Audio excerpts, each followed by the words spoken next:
look, so when you first get registered to use Pragmatic Tracker, either through your organization or should you decide to, if you're working independently and you want a single user system, you'll get a link, an email from our site, which will give you all the information you need to log on.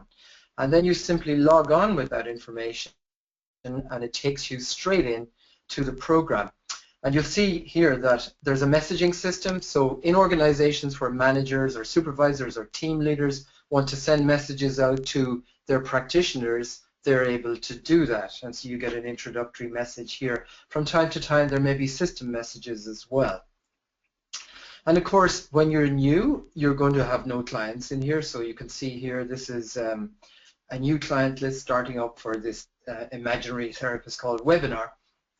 And it's really intuitive and easy to use. It's very obvious where you go next. So simply click on Add a New Client.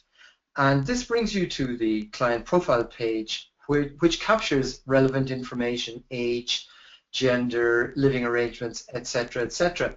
Now, what we've done with Pragmatic Tracker is that at every place that you make an entry, there is a little green circle with a question mark in it. And by clicking on that, it takes you to a little pop-up which gives you information about what that particular field is all about. The other thing is that on every single page you're on, up in the top left corner, there's a help button. When you press on that help button, it takes you to an explanatory page all about the actual page you're on. And sometimes there's training videos that we've made as well to help you. So we really hope that nobody should get lost in the system, and in any case we're there for support in the background. So this is how you see the profile building up. Now bear in mind, many of you perhaps listening to this have never seen this before. I understand I'm going to be going at a pretty much of a pace here, but you'll be getting a link to the recording afterwards where you can take your time and go back over the material again. So the profile is built up in this way. Now here you're seeing where you get to choose the measures you're going to use with that particular case. And Joe was talking about the primary measure. In this case, there's a choice of 4 outcome measures, but in some systems there may be far more than that, and it depends on the organization you're working with, etc. So basically you can choose with your client the measures you're going to use that you feel are the most appropriate for them. So here we see us choosing the measure, and now we've got the client is created in the database and we're ready to add our first session. So we click to add the session. It's going to be an assessment, and we choose that from the drop down, and now you can see that this part of the session record is populated already with the measures we're going to use for this case, which is the Core 10 and the ORS. Now, on the right-hand side, one has the option here. Joe was talking about when we're working with clients where we want to get and send them an email link so they can fill in the measures before they see us. That's one option, and the other option, of course, is you can open the link right there and then in the room with them. So if you've got an iPad or a laptop or whatever, then the client gets presented with the questions, one question at a time. You can see this is the first of the Core 10 questions, and then they just go on through. This is the risk question, which you will see we've picked out as a component to highlight risk when you see it on the chart shortly. And then the questionnaires move on to the next one, which is some of the ORS questions here, just showing you the sliding scale. The client can actually tap anywhere, if it's an iPad, tap anywhere on the line, or they can slide along with their finger to get the right place for them. And then, of course, should you have popped out of the room, for example, the system will automatically log you out, and with an email link, you get a message to say you can close your browser now. This is, of course, for security reasons. Now, when you log back in again, you're brought straight to that client's chart so you can see where they're scoring, and you can see a lot of information already there available to you. On the right side, you've got some chart controls, and this allows you to go from looking at everything you've recorded to looking at something in particular, whether it's the Core 10 or the ORS. And then this changes the y-axis to the particular scoring range for that measure. In the case of a core 10, for example, it goes from 0 to 40 on the y-axis.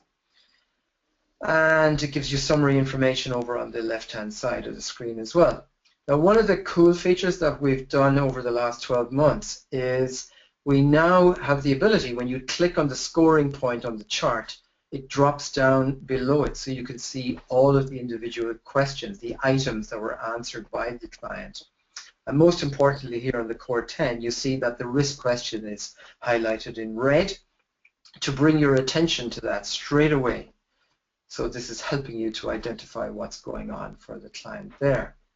And it's very easy to find your way around the system. There's tabs which take you to wherever you want to go. And you can see you're capturing the information gathering as you progress through treatment with the client. Now, we're always developing and innovating. And one of the features we really wanted to build into Pragmatic Tracker, we recognized that while outcome measures are great, and wonderful outcome measures like Core 10 and ORS are incredibly beneficial, it's not always capturing the exact language or aspirations of the client for what changes they want to bring about. So we worked to develop a new feature which is about capturing the goals, the specific goals of the client. Now, what this actually does is it allows you to build a goals measure that, if you like, is customized to that particular client you're working with and capturing the goals that that person wants to see achieved through their treatment. You get to it from the session record. There's a button there to go to the goals list. And now what you're actually doing here is you're building a goals measure for the client. You can see we've created some here, for example, to sleep better, to exercise more, to eat healthier. These were the goals that this fictitious client wanted to achieve. When you now return to the session record, lo and behold, you've got a new measure in here now called the goals measure. And when you click on the drop down on the other side, you're brought to the individual items. And of course, in your discussion with the client in that first session, you can capture that range of score. If they say, well, how close are you to achieving that sleeping better? And they're saying 2 or 1 or whatever it might be. And then you score that in that way. Now, from then on, every time the client is presented with their suite of outcome measures, the goals measure will be one of those. So you're tracking session by session change that's taking place over those goals. So now you can see here on the chart control, choosing goals, and this reduces the window. And once again, using the arrow there to click on the button, and you can see the goals have dropped down underneath the chart. So what I would like to do now is pass back to Jo, because she's going to tell us a little bit more, I'm hoping, about her working with the feedback measures in treatment. So are you there, Jo? I am, yes. I've been listening. And I wanted to add something to what you've just said, Bill. While I was listening, I was thinking about it.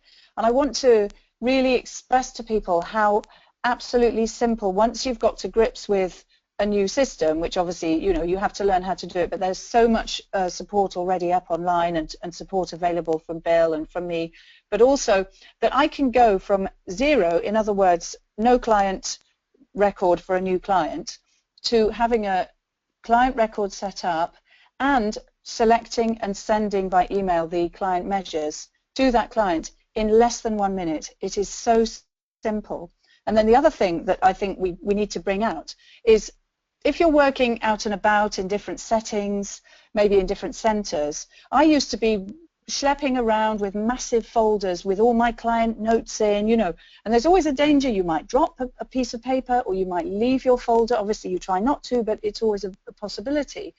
And stuff is open that people could accidentally see, whereas when it's inside Pragmatic Tracker, it's password protected, your iPad is code protected. It's like a double, triple, whipple locked filing cabinet that you're wheeling around after you, but it's just under your arm. It's just fabulous, so that's another real benefit. Anyway, getting back to the feedback part, we all know from what Bill was saying earlier, and we know anyway from our own practice, how important it is to actually get feedback about the therapeutic alliance. In other words, how our relationship with our client is working, because research has shown that that is the crucial thing. That's the key to whether your client starts to get better and makes progress. So we all want a fantastic client-therapist relationship. So the reason we get feedback is not just to massage our egos and make us feel fantastic when they say, oh yeah, it was brilliant. Hopefully they do. But it's about getting honest feedback from the client about their therapy experience. And it can be hugely useful. And for me personally, it helps keep me on track, and it helps me keep in mind my client's view of the therapy process. Because as a therapist, we have an awful lot to think about while we're doing the therapy session. But it's really a helpful discipline for getting back to my client and saying, okay, well, how was it for you? My aim is to make these sessions as suitable, as tailored as possible to your needs and your goals. Can you give me some honest feedback as to how the session was? And it's like 3 or 4 questions. Nobody's ever said to me, no, I don't want to, but that's their choice. And it also, they're always quite pleasantly surprised to be asked, actually, to be sort of asked to participate, and that their opinion would actually matter. It's not something that's being done to them by the expert. They are the expert in their process of recovery, and they're the expert in what works for them. So it's like, again, strengthening that alliance. And Pragmatic Tracker is really, really good at doing that. I know we get a lot of requests for feedback, but I do find that clients really respond positively to being asked, okay, what did you think of the session? And it's so simple. It can be done electronically. You can see on the screen that's there now. You can choose at the end of the session whether you want to send the email invitation so that they can fill it in later when they've had time to think about it, or perhaps there's not much time, they're in a hurry, and you can just press send. Or if they're happy to do it there and then, you can just click the one that says open, and it will open screens just like we saw before, where you can see, it says your therapist would like you to answer these questions about your last session. The client clicks start. So again, they're kind of in control of the process, which again is putting the control to them. The questions are neatly presented one at a time, and you can see the kind of questions they've got there, and they get a chance to use the slidey thing, which is always popular, especially with younger people, and it gives them a chance to give really clear feedback and also to reflect, because often, you're inside the session as the client, and this is your chance to step back from it and think, okay, so what was good for me? What was the most helpful part of it? And then they get, as you will expect, now that you're getting a little bit familiar with Pragmatic Tracker, you get an instant picture, and you can see the arrow, and that shows them where they are, and it shows the therapist where they are. You can see immediately the drop-down answers underneath, and then it gives you a chance, if something is a bit lower, that's a warning bell again to discuss it with the client. Okay, so you felt that it wasn't quite an approach that was suitable for you. So which bits did feel suitable? Were there any bits that you felt uncomfortable with? And it's tying that client in, it's helping them to buy into the therapy. And as Bill said earlier, it reduces dropout because they're part of the process and they know that they're being listened to. Great, Joe, great. What about closing cases, Joe? Yeah, so when you get to the end of therapy, and another useful thing about these charts and this feedback is it helps you to see very clearly when the therapy is over, because once they're down in the zone that you want them to be in and that they want to be in, and the goals have been achieved, then the therapy is over. So then it's very simple. When I'm ready to close this case, I simply open the client profile, click on Close Case, planned or unplanned, and then the client goes into a closed, I like to think of them as massive filing cabinet drawers, which are very secure. So I've got loads of filing cabinet drawers complete with loads and loads of closed clients that I've finished working with. But the beauty of that is that if they should contact me, occasionally they do, for a new episode or a top-up, or just because they want to let me know how they're getting on, I can quickly, very, very quickly, just as quickly as with my open list, I can dip into my closed filing cabinet, don't have to find the keys are there, and I can immediately find that client and see, oh yeah, remind myself what it was about and all the rest of it and the progress they made. And of course, if a client does come back, just to say, it's very simple to reopen the client. You just literally click on open again, and I can open a second episode or a third episode of treatment if necessary. Fantastic, Back Joe. to Bill. Thank you ever so much.